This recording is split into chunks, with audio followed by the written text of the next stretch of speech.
September 9వ తేదీన CM Revanth Reddy వరంగల్లో పర్యటించి కాళోజీ కళాక్షేత్రంతో పాటు నూతనంగా కిలా వరంగల్లో నిర్మించిన మ్యూజియంను ప్రారంభించబోతున్నామని రాష్ట్ర అటవీ పర్యావరణ దేవాదాయ శాఖ మంత్రి కొండా సురేఖ తెలిపారు. ఈ సందర్భంగా మంత్రి కొండా సురేఖ మాట్లాడుతూ వరంగల్ ప్రాంతాన్ని ఏటా టూరిజంతో పాటు టెంపుల్ టూరిజంగా అభివృద్ధి చేసేందుకు చర్యలు చేపడుతున్నట్టు తెలిపారు.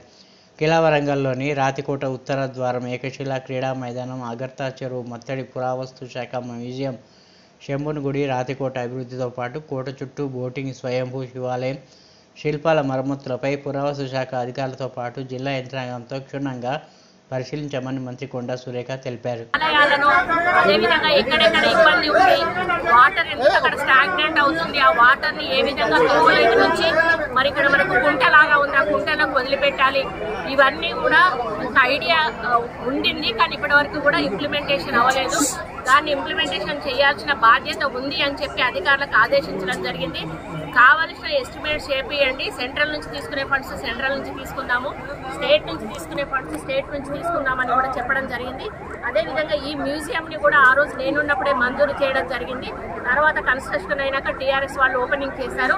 కానీ దీన్ని మళ్ళీ యూజ్లోకి తీసుకురాలేదు. ఇది పాడుపడిపోతా ఉంది అని చెప్పి మళ్ళీ ఈ డిపార్ట్మెంట్ వాళ్ళని కూడా పిలిచాము.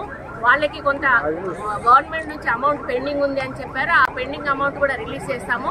9th సెప్టెంబర్కు కాళోజీ బిల్డింగ్ ఏదైతే ఉందో ఆయన పుట్టినరోజు సందర్భంగా ముఖ్యమంత్రి గారు వరంగల్ రాబోతా ఉన్నారు. ఆ సందర్భంలోనే ఈ యొక్క బిల్డింగ్ ను కూడా ఓపెనింగ్ చేయాలని చెప్పి మేము చెప్పడం జరిగింది. ఎక్కడైతే గుళ్ళు ఉన్నాయో ఆ గుళ్ళు దాదాపు 20 టెంపుల్స్ కాకతీయుల కాలం నాటివి ఇక్కడ చుట్టుపక్కల ఉన్నాయని చెప్పారు. ఆ 20 గుళ్లను కూడా వాడుకలోకి తీసుకురమ్మని, ఎందుకంటే వచ్చి ఓన్లీ ఈ శిలాఫలకాలను వాటినో చూసి వెళ్ళడం కాకుండా దైవ దర్శనం కూడా చేసుకుని వెళ్తే వచ్చిన వాళ్ళకి కొంత సంతృప్తిగా కూడా ఉంటుంది. మనకి ఇక్కడ కూడా ఒక పండగ వాతావరణం ఉంటుంది అని చెప్పడం జరిగింది. ఎండోమెంట్ డిపార్ట్మెంట్ నుంచి మేము ఏం సహకారం కావాలన్నా కూడా ఇస్తాము, అయ్యగారులను కూడా మేము కేటాయిస్తామని చెప్పడం జరిగింది. ఈ విధంగా వీటన్నిటిని కూడా మొత్తం కూడా యూజ్లకు తీసుకురావాలనేదే మా యొక్క ముఖ్య ఉద్దేశము. ప్రభుత్వానికి సంబంధించిన ఏ ఒక్క ఆదాయం అంటే ఏ ఒక్క ఆస్తి కూడా పడవబడకూడదు, ప్రజల్లోకి రావాలి, ప్రజలు దాన్ని యూజ్ చేసుకోవాలి. ఇది మా లక్ష్యం. అందుకని అన్నిటిని కూడా అధికారులతో డిస్కస్ చేసి వాళ్ళతో మాట్లాడడం జరిగింది. రేపు మనకు సెంట్రల్ నుంచి కూడా మన స్టేట్ నుంచి కూడా ఆఫీసర్ వస్తూ ఉన్నారు, ప్రిన్సిపల్ సెక్రటరీ గారు.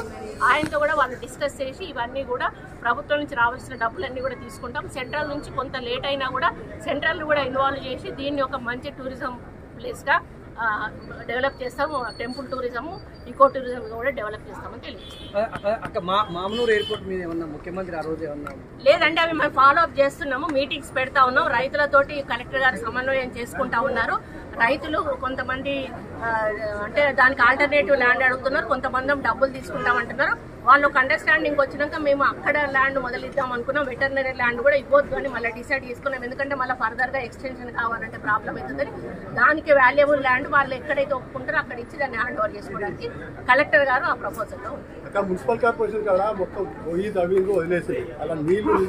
అంటే మున్సిపల్ కార్పొరేషన్ బిల్డింగ్ కూడా మేము ముఖ్యమంత్రి గారికి చెప్తా ఉన్నాము. వారు వస్తే వారితో ఫౌండేషన్ కూడా ఆ రోజు వేపిస్తాము. ఆ లోపల ఆ బిల్డింగ్ కూడా మేము శాంక్షన్ చేసుకోవడం జరుగుతుంది.